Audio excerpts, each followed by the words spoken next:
하루를 살아가는 아침 묵상 5월 1일 목요일입니다.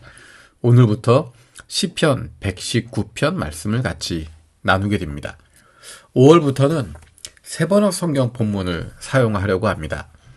본문의 진행은 이전과 마찬가지로 큐티책 매일 성경의 순서를 따릅니다. 하지만 사용하는 본문은 세번역 성경 본문을 사용하려고 합니다. 세번역 성경이 읽기 쉬운 일상 언어로 번역되어 있기 때문입니다.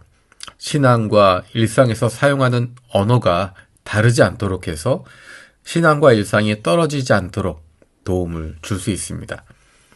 그리고 1년 일독을 하고 있는데 작년에는 세번역 성경으로 일독을 했습니다. 그리고 올해는 개역개정으로 일독을 하고 있습니다. 그리고 내년에는 올해 새로 나온 새 한글 번역으로 일독을 하려고 생각하고 있습니다. 다양한 번역을 통해서 주시는 은혜들이 있습니다. 그것들을 기대하는 것입니다.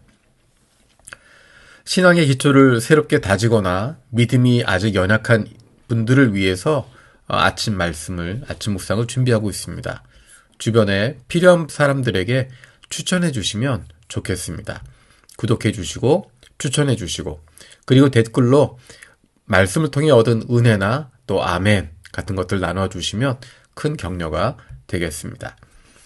오늘부터 11일까지 아침 묵상 본문은 시편 119편입니다.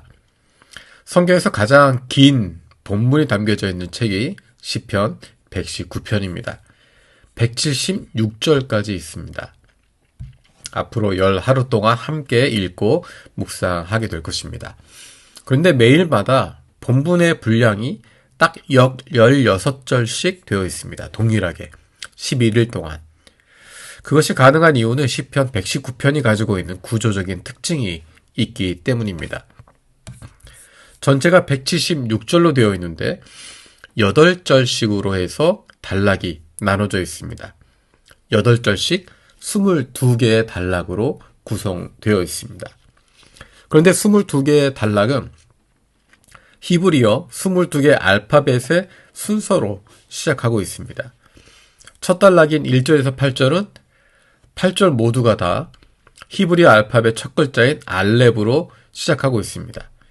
두 번째 단락인 9절에서 16절까지는 8절 모두 다 히브리어 알파벳 두 번째 절자인 베트로 시작합니다. 이런 순서로 해서 마지막 22번째 단락은 8절 모두 다 22번째 절자인 탑으로 시작하고 있습니다. 재미있는 구조로 되어 있습니다. 또 한 가지 119편의 특징은 매 절마다 하나님의 말씀을 뜻하는 단어들이 들어가 있다는 것입니다. 똑같은 단어가 아니라 다양한 단어들이 사용되고 있습니다. 그래서 그 단어를 찾아보는 것도 하나의 큰 재미가 될 수 있습니다. 이렇게 구성된 이유는 하나님의 말씀이 중심된 삶의 모습을 시각적으로도 잘 보여주는 것입니다. 앞으로 열 하루 동안 시편 119편을 통해서 많은 격려와 새로운 힘을 얻게 되길 바랍니다. 오늘의 본문은 1절에서 16절입니다. 그 행실이 온전하고 주님의 법대로 사는 사람은 복이 있다. 주님의 증거를 지키며 온 마음을 기울여서 주님을 찾는 사람은 복이 있다. 진실로 이런 사람들은 불의를 행하지 않고 주님께서 가르치신 길을 따라 사는 사람이다.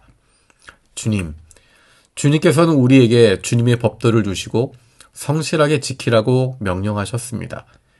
내가 주님의 율례들을 성실하게 지킬 수 있도록 내 길을 탄탄하게 하셔서 흔들리는 일이 없게 해주십시오. 내가 주님의 모든 계명들을 낱낱이 마음에 새기면 내가 부끄러움을 당할 일이 없을 것입니다. 내가 주님의 의로운 판단을 배울 때 정직한 마음으로 주님께 감사하겠습니다. 주님의 율례들을 지킬 것이니 나를 아주 버리지 말아 주십시오. 젊은이가 어떻게 해야 그 인생을 깨끗하게 살 수 있겠습니까? 주님의 말씀을 지키는 일, 그 일뿐입니다. 내가 온 마음을 다하여 주님을 찾습니다. 주님의 계명에서 벗어나지 않게 하여 주십시오. 내가 주님께 범죄하지 않으려고 주님의 말씀을 내 마음속에 깊이 간직합니다. 찬송을 받으실 주님, 주님의 율례를 나에게 가르쳐 주십시오. 주님의 입으로 말씀하신 그 모든 규례들을 내 입술이 큰 소리로 반복하겠습니다. 주님의 교훈을 따르는 이 기쁨은 큰 재산을 가지는 것보다 더 큽니다. 나는 주님의 법을 묵상하며 주님의 길을 따라가겠습니다. 주님의 율례를 기뻐하며 주님의 말씀을 잊지 않겠습니다. 아멘.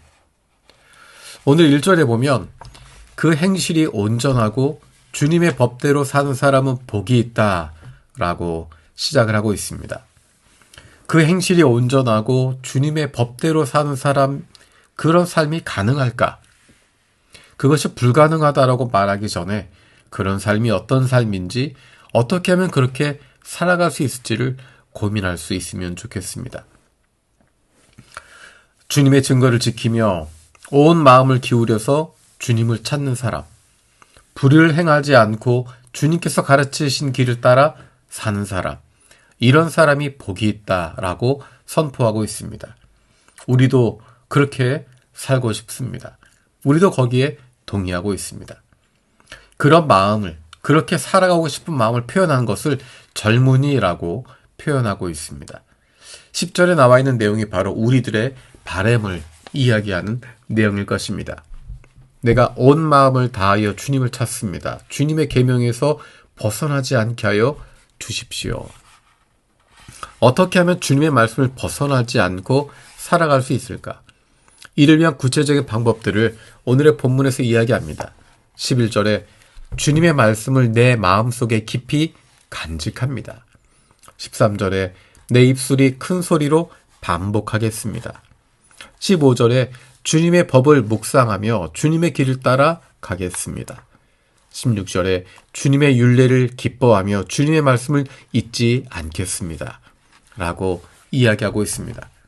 어떻게 하나님 말씀 따라 살아갈 수 있을까? 그 말씀을 읽고 묵상하고 기억하고 그것을 기뻐하며 잊지 않고 살아가는 것입니다. 오늘부터 시편 119편 말씀 묵상을 시작합니다. 앞으로 10하루뿐만 아니라 그리고 앞으로도 계속해서 말씀을 묵상하고 기도하는 삶을 살아갈 수 있기를 원합니다. 하루를 살아가는 아침 묵상, 매일매일 아침마다 주님의 말씀을 기억하고 하루 종일 그 말씀을 묵상하고 그 말씀대로 살아갈 수 있는, 그런 말미암아 하나님의 말씀 안에 거하고 그로 인한 복을 날마다 받을 수 있는 저희들 되기를 원합니다. 살아계신 하나님 고맙습니다. 하나님의 말씀에 따라 살아가는 사람이 되기를 원합니다. 그 행실이 온전하고 주님의 법대로 살아갈 수 있는 사람 되기를 원합니다. 주님의 말씀 가운데 늘 우리의 마음을 집중할 수 있게 해주시고 그 말씀으로 인한 기쁨이 넘치게 하여 주옵소서. 감사드리고 예수님의 이름으로 기도드립니다. 아멘.